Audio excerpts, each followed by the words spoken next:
Buenos días. Buenos días. ¿Cómo amanecieron? Bendecidos, hermanos. Otra vez, ¿cómo amanecieron? Todos.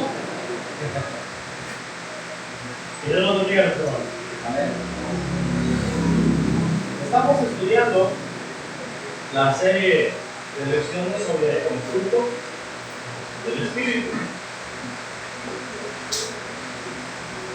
Esta semana que acaba de pasar, terminamos la lección 3, el gozo. Y ahora nos corresponde a la lección 4, la paz. En Isaías 66:12, Dios había anunciado de antemano lo siguiente: he aquí, yo extiendo sobre ellos, o yo extiendo sobre ella, desde una profundidad, paz como un río. Entonces, hermanos, esa es la clase de paz que Dios decidió o escogió para usted y para mí, para su pueblo, como un río, no como un charquito, no como un vaso de agua, no, como un río. Bueno, esa es la clase de paz que Jesús ha vivido. Ahora, la paz, hermanos, ha sido uno de los sueños generalizados de la humanidad. En 1945, 51 naciones se reunieron para fundar la Organización de las Naciones Unidas. Y esa organización se dedica principalmente a promover, mantener y consolidar la paz. O al menos esos eran sus ideales al inicio. Nuestros candidatos políticos frecuentemente nos prometen paz nacional, seguridad, dice ellos. Los psicólogos alrededor del país nos prometen paz familiar y personal. Si yo tengo conflictos, si yo tengo problemas, venga, para aquí lo solucionamos. A pesar de todos esos esfuerzos, la Organización de las Naciones Unidas, la ONU, a pesar del trabajo del gobierno de las reformas de nuestro país en la ley, a pesar de los psicólogos, en cada generación la humanidad experimenta conflictos emocionales.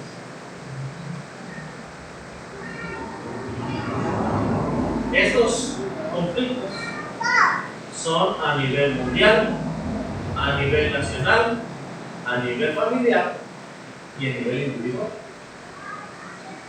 Pareciera que el mundo estuviera buscando continuamente una paz que es escurridiza y que nunca la vamos a tener en la realidad. Lo mismo es cuando hablan con respecto al gozo o a la felicidad. Es una búsqueda, una persecución inalcanzable, dicen ellos. ¿Qué es la paz? Vamos a poner aquí, ¿verdad? El fruto del Espíritu. La paz.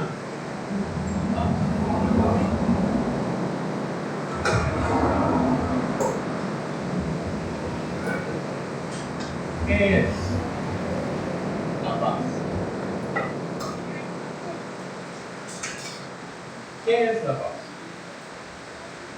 La palabra griega que aparece en Gálatas 5:21 es la palabra eirene, pero viene el nombre Irene.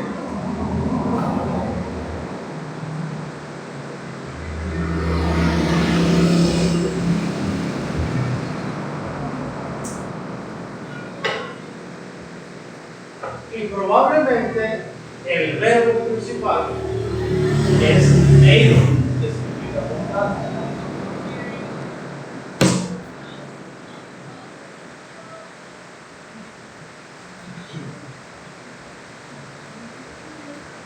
La raíz de esa palabra viene del griego eiro,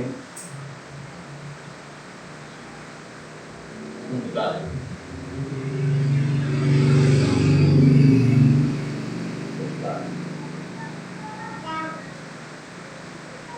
Y la idea es reunir o unir lo que previamente estaba separado.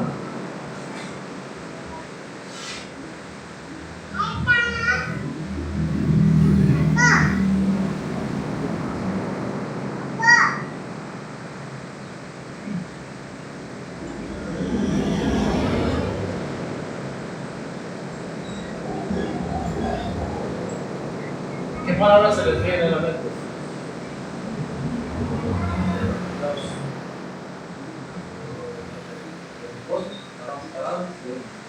Ajá. ¿Qué palabra? ¿Qué palabra? No, en español. Munición.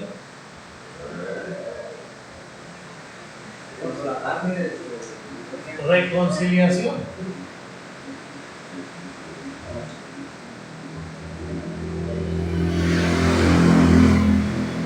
¿No?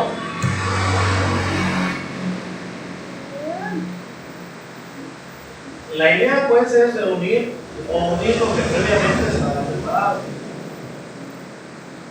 Llega el muchacho a la casa y la mamá lo escucha desde la segunda planta y dice: ¿qué por lo que estás? Antes no, porque estaba aquí fuera, ¿verdad?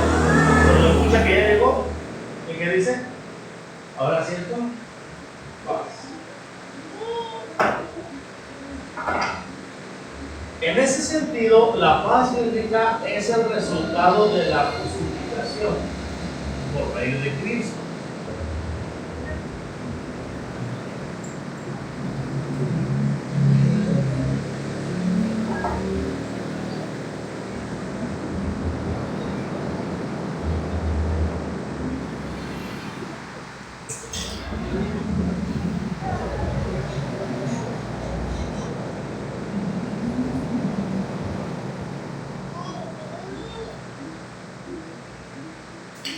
Otra vez, la paz bíblica es el resultado, es la consecuencia de la justificación por medio de Cristo. Fíjense lo que dice Romanos 5:1.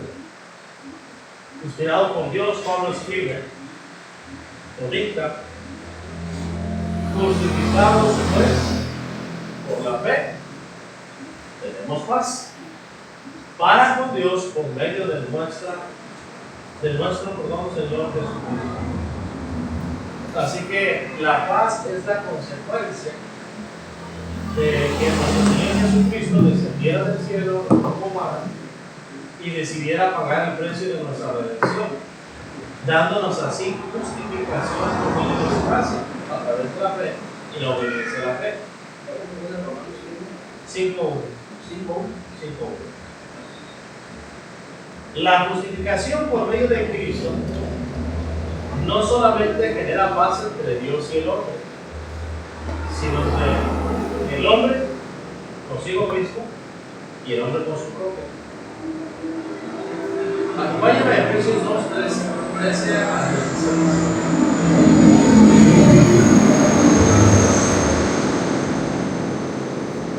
16. Sí.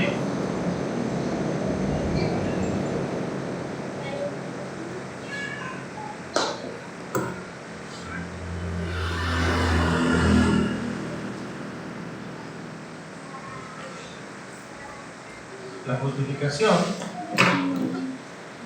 genera paz.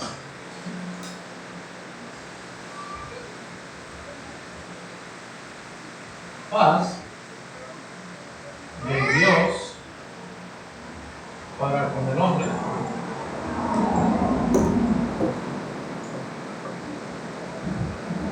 del hombre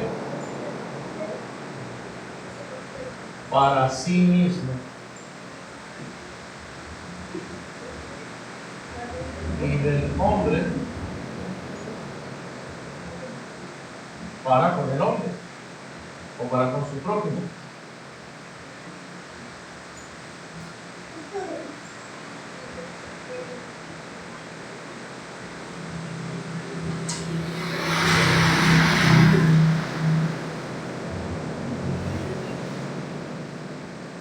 Pero ahora en Cristo Jesús, vosotros que en otro tiempo estabais lejos, habéis sido hechos cercanos por la sangre de Cristo. ¿Estábamos cómo? Lejos. La sangre de Jesús, por eso que luego juntos a ver nosotros fuimos hechos ¿qué? Cercanos. O sea, se nos juntó. O sea, Dios estaba acá. Y no estaba acá. ¿Y qué hizo la sangre de Cristo? Eliminó la distancia, ¿verdad? Estábamos hasta acá y nos acercó. Dice Efesios 2:13. Pero ahora en Cristo Jesús, vosotros que en otro tiempo estabais lejos, habéis sido hechos cercanos por la sangre de Cristo, porque Él es nuestra paz, que de ambos pueblos hizo uno, derribando la pared intermedia de separación, aboliendo su carne las enemistades, la ley de los mandamientos expresados en ordenanzas, para crear en sí mismo de los dos un solo y nuevo hombre, tú ves eso, haciendo la paz, y mediante la cruz reconciliar con Dios a ambos en un solo cuerpo, matando en ella las enemistades. La Biblia dice que nosotros éramos enemigos de Dios, nos menciona al principio del capítulo 2. Pero también la Biblia dice que nosotros éramos enemigos en nuestra mente. Nos saboteábamos a nosotros mismos, pues. Le echábamos la culpa a Satanás cuando éramos nosotros los alejamos de Dios. Nosotros nos equivocamos. Ahora, como judíos, los judíos estaban helenizados con las demás naciones, porque creían y eran hasta cierto punto el pueblo especial de Dios, porque estaban solo, hasta que Jesucristo quitó eso de medio y lo clavó a la cruz. Y ahora dicen, todos pueden ser reconciliados con Dios, todos pueden tener comunión con Dios. Dios bendiga, todos nosotros, por la sangre de Cristo, ahora somos reconciliados, y dice ahí, en un solo cuerpo. Entonces, tanto es necesaria la sangre de Cristo para ser reconciliados con Dios, como es necesario el cuerpo de Cristo, la iglesia de Cristo, que es donde están los salvos, porque es ahí donde Dios nos da paz. Paz para con Dios, paz para con nosotros y paz para con nosotros. En la cruz no solamente clavó mis pecados, también las enemistades que puede haber. Eso quiere decir que cuando el hermano diga algo que a mí me moleste, que a mí me irrite, yo no tengo que estarle dando vueltas en la cabeza, el hermano dijo eso, el hermano tuvo la intención de ofenderme, e irle guardando rencor o resentimiento, sino que mi mente debe estar no agradecido a Jesús. Ya pagó un precio para que nosotros, ¿qué? Seamos reconciliados. Sí, lo que dije o lo que hice me alejó del hermano, pero entonces viene en mi mente el remordimiento y el arrepentimiento, porque Jesucristo murió para que nosotros fuéramos unidos, que fuéramos uno solo, para juntos los dos, él y yo, tener paz con Dios. Hasta aquí preguntas, dudas. Por lo tanto, pues, hermanos, la paz bíblica no es simplemente la ausencia de conflicto externo. Acompáñenme a Jeremías 6:14 y a Jeremías 8:11.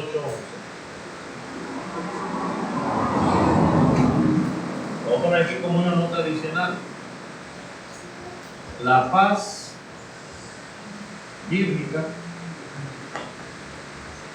no es simplemente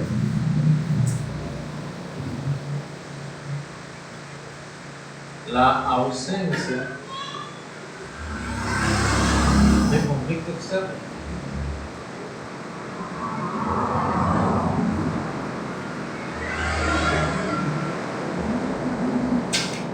Jeremías 6. Sí, 6:14. ¿Usted no tiene que leerlo?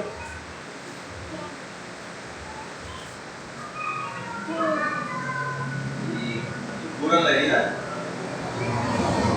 Y curan la herida de mi pueblo con liviandad, diciendo paz, paz, y no hay paz. Es que en aquel momento estaban siendo invadidos. O mejor dicho, iban a ser invadidos. Y como no estaban sitiados en ese momento, no estaba el ejército ahí, venían los falsos profetas y dicen, paz, paz. O sea, el argumento era, si Dios realmente estuviera enojado con nosotros, pues estaríamos rodeados de ejércitos si estuviéramos en otra nación siendo llevados cautivos. Sí.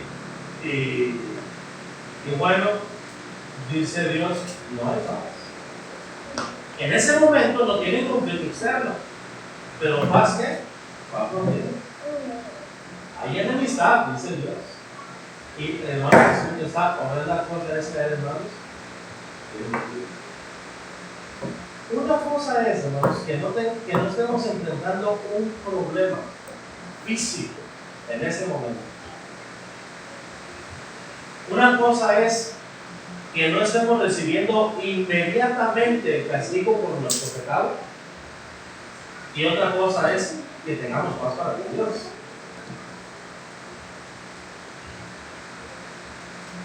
Lo mismo decía Job, los malos roban, matan, y sus vidas no fueron robadas, no fueron muertas, no se pierde ninguno en el vientre. Así que la prosperidad alrededor nuestro no refleja necesariamente cómo está nuestra relación con Dios.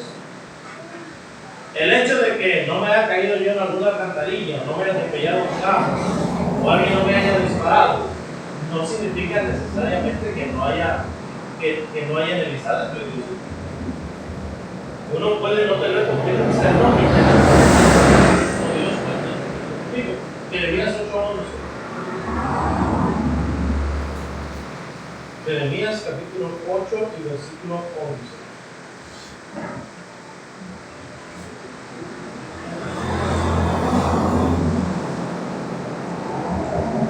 Y curaron la hija de mi pueblo con liviandad, diciendo paz, paz, y no hay paz. Es como cuando una persona va al médico y en lugar de darle medicina, le da un placebo nada más, un dulce. Y llega agua, no solucionó absolutamente nada. Y eso es lo que estaban haciendo los falsos profetas con el pueblo. En Romanos 15:33 vemos que la paz bíblica es tranquilidad y satisfacción mental como producto de nuestra relación con Dios.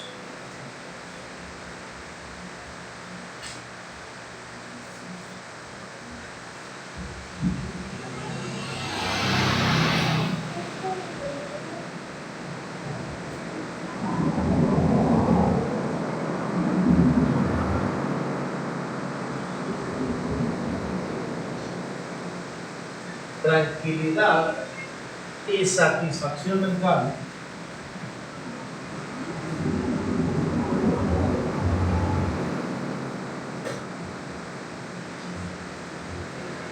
como producto de nuestra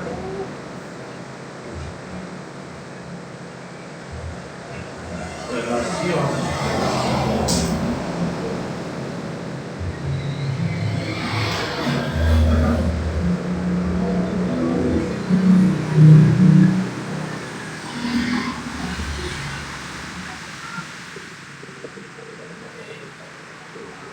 esa paz, hermanos, que es producto de nuestra relación con Dios, tiene su origen en el Dios de paz. Voy a llevar a Romanos 15:33 y Filipenses 4:9.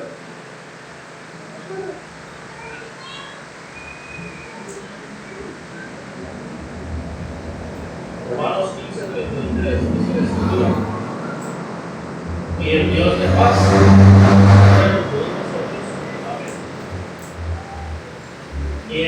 Filipenses 4:9, vuelve a decir el apóstol Pablo.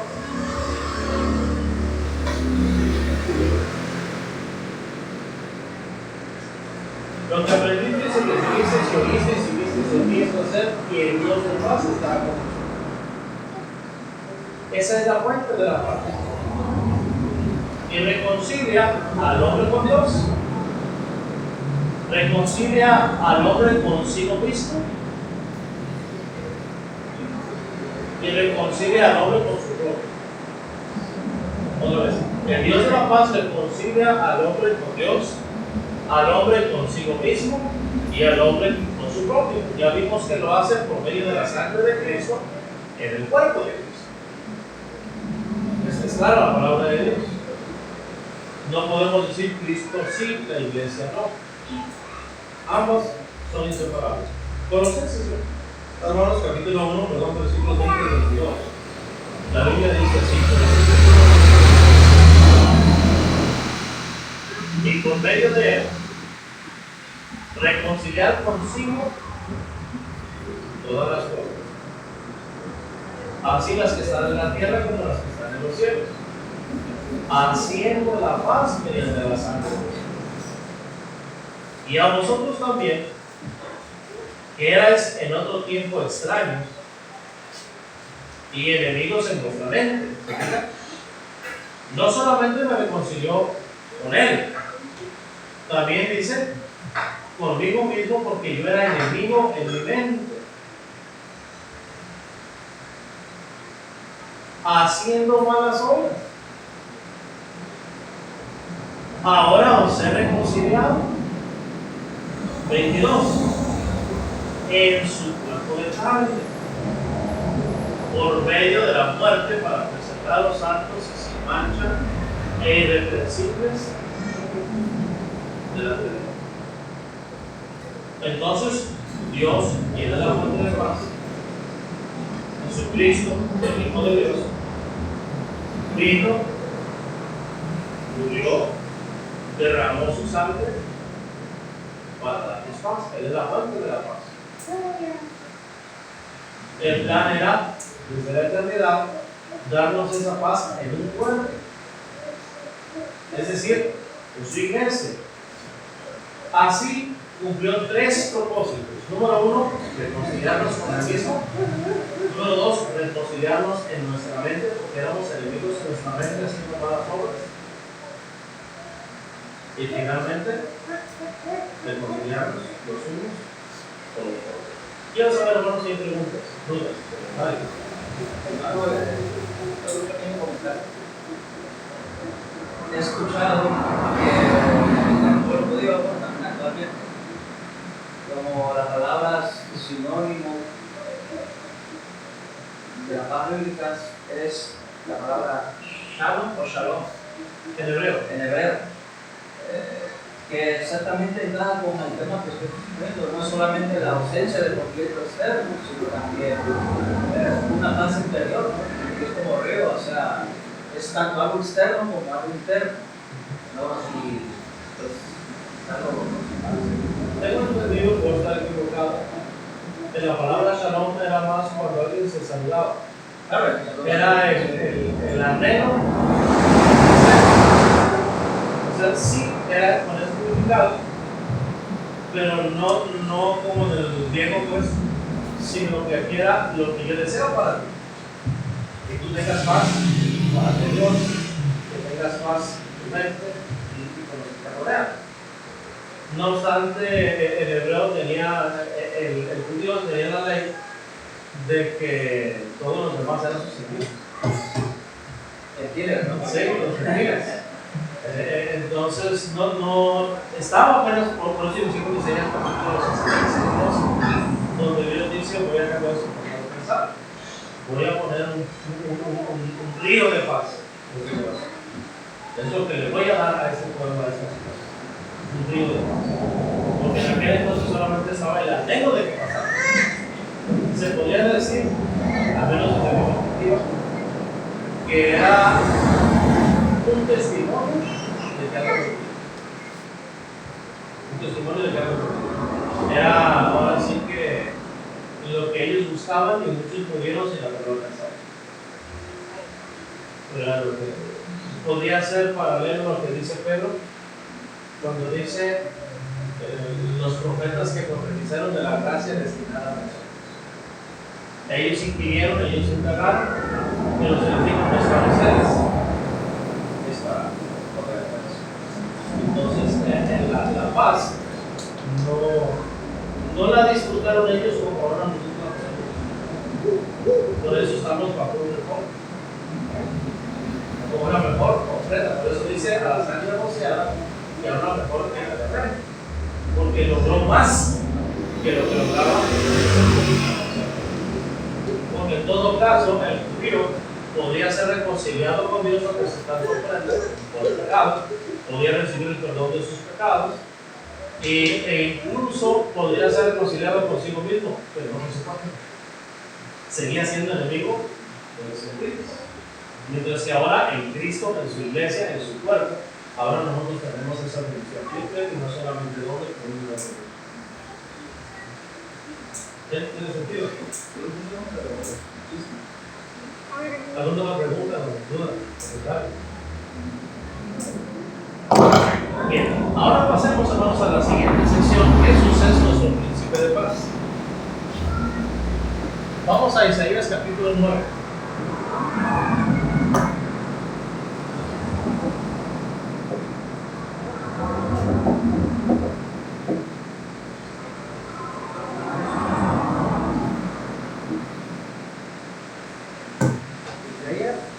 Sí, 9. Jesús es nuestro príncipe de paz.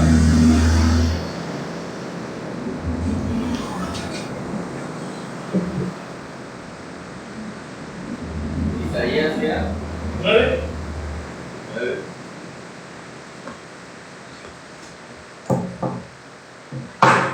Voy a leer desde el versículo 1, porque me gusta pues el contraste del versículo 1.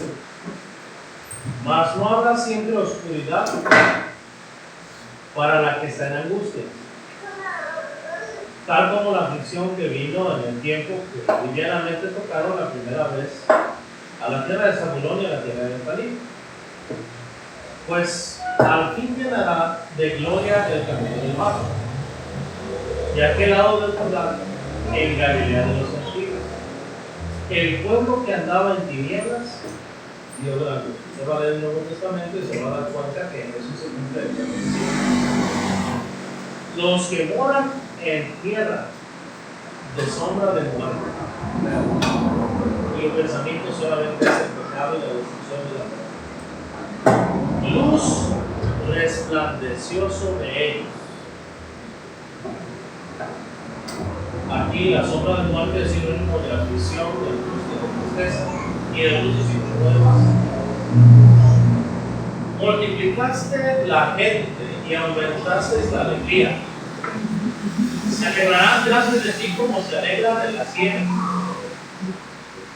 como se gozan cuando reparten despojos. O sea, cuando después de la guerra, primero el miedo, ¿verdad? Pelear o morir. Y luego cuando ya están repartiendo el botín, la alegría, el gozo. Así de contrastado está, dice: porque tú quebraste su pesado yugo, o sea, el yugo de esclavitud, el yugo del pecado, y la vara de su hombro, el centro de su opresión. Tenían, hermanos, una especie de barreta los reyes. Ponían al pisado en su tierra y pasaban con la barreta en la nuca. Iban viviendo, le quebraban la cerviz, el yugo. Y al romperle aquí, ¿qué es lo que pasaba? No tenía fuerza. Era agonía. Iba a morir ahí así, poder moverse. Entonces menciona aquí la vara de su hombro y el centro de su poder con el día de la guerra. Porque todo calzado que lleve el guerrero en el punto de la batalla, y todo manto resultado en sangre serán quemados. Paso del pueblo.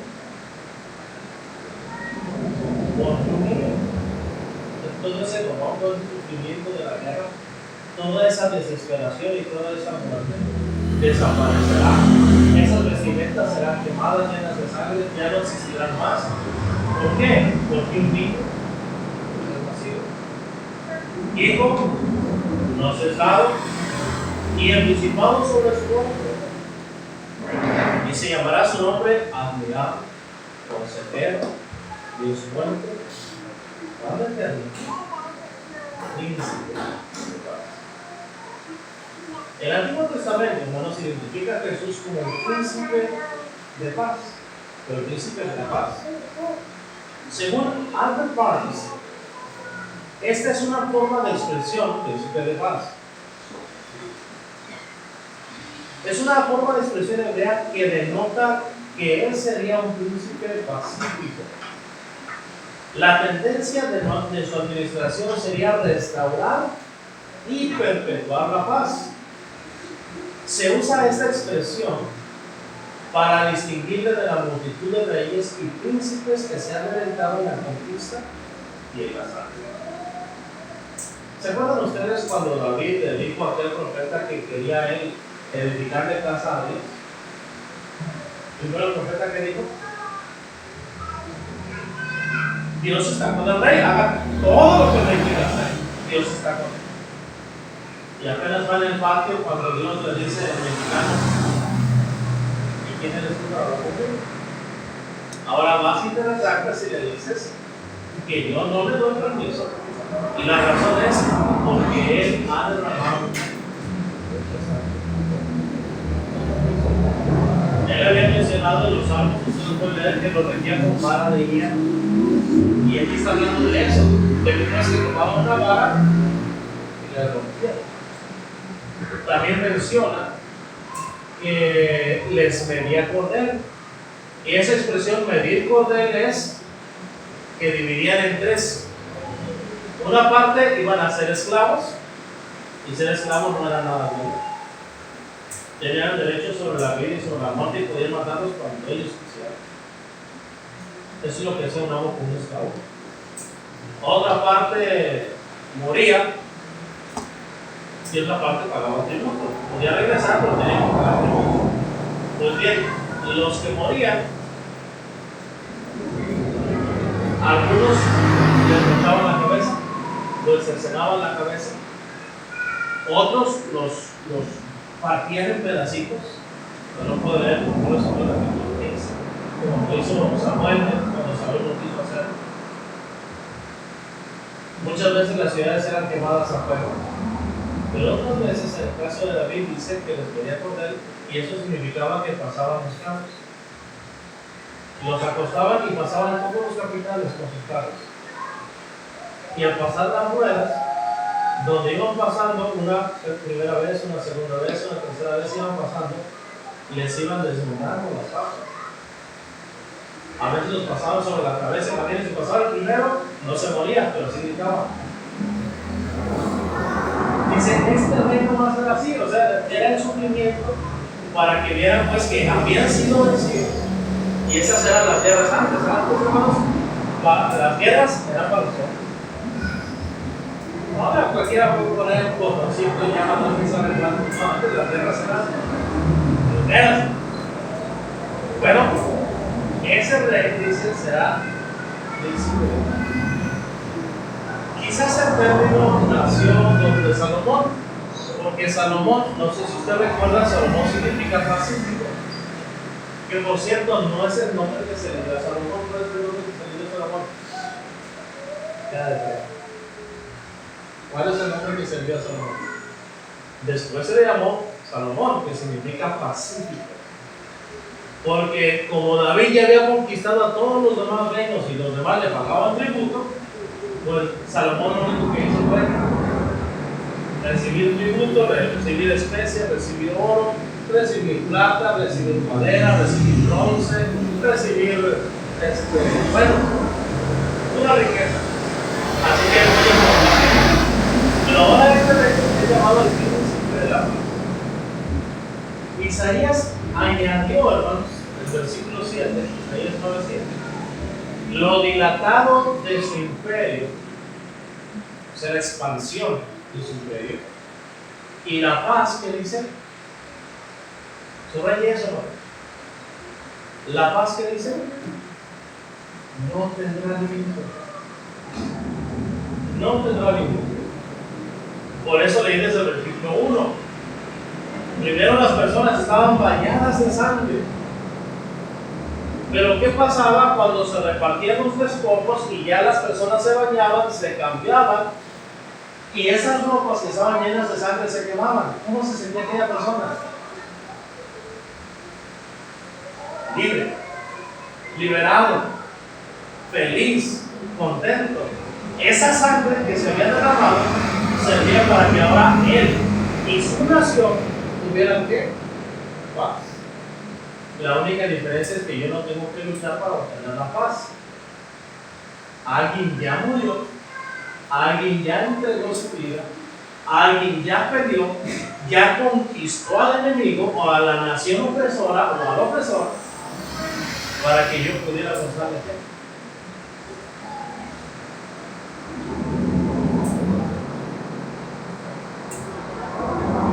Bueno, hasta aquí preguntas, dudas, comentarios.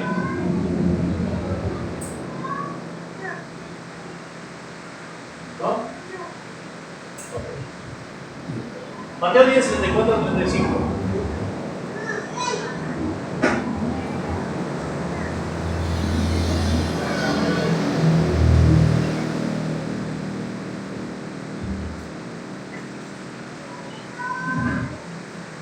No penséis que he venido para traer paz a la tierra. No he venido a traer paz, sino espada. Porque he venido a poner en disensión al hombre contra su padre, a la hija contra su madre, y a la nuera contra su suegra, y los enemigos del hombre serán.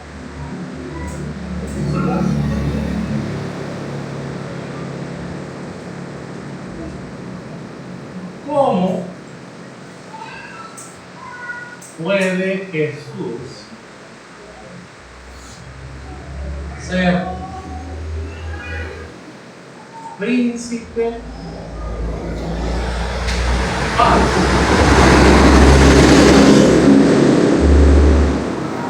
y al mismo tiempo causa de conflicto?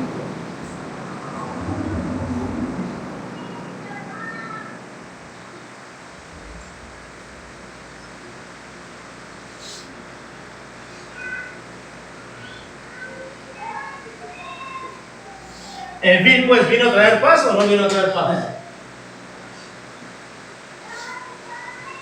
Recuerdo que hace tiempo le mandé un mensaje a un predicador, Luis García. Estamos yendo a la universidad, me había querido y le dije, voy para tu casa. Y me dice, ¿es tu visita de paz? Y le dije, yo sí, te voy a dar paz.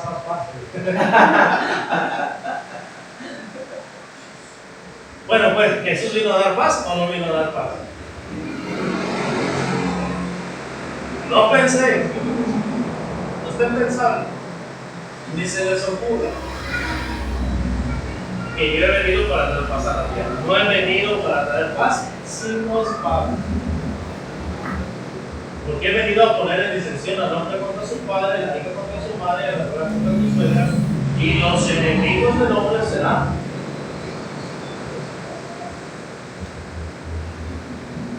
La espada no es la palabra y no todos les gusta la palabra. La salsa. No todos. Lo que pasa, hermano, es que cuando nosotros aceptamos la palabra de Dios, muchos de nuestra familia es católico o tienen otras creencias. Y cuando aceptamos venir a Cristo, Aunque cuando Jesús dijo eso, había católicos. también, pero no había. Pero va en parte también. Allá hay ahora es muy. Pero entonces Jesús no está hablando de eso. No existía. ¿O sí? No, yo digo eso porque, bueno, al menos, en parte mía, así lo veo. ¿Cómo vino a traer paz y espada a la vez.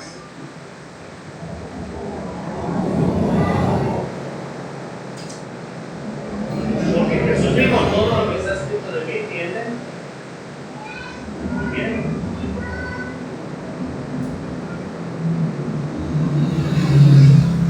Y cuando él estaba en la cruz, dijo consumado, es decir, se ha cumplido. Por eso puedo decir antes, mi paz es tengo. Mi paz es tengo. No se refiere con conquistar. Pero eso lo veremos. Que Dios bendiga su palabra.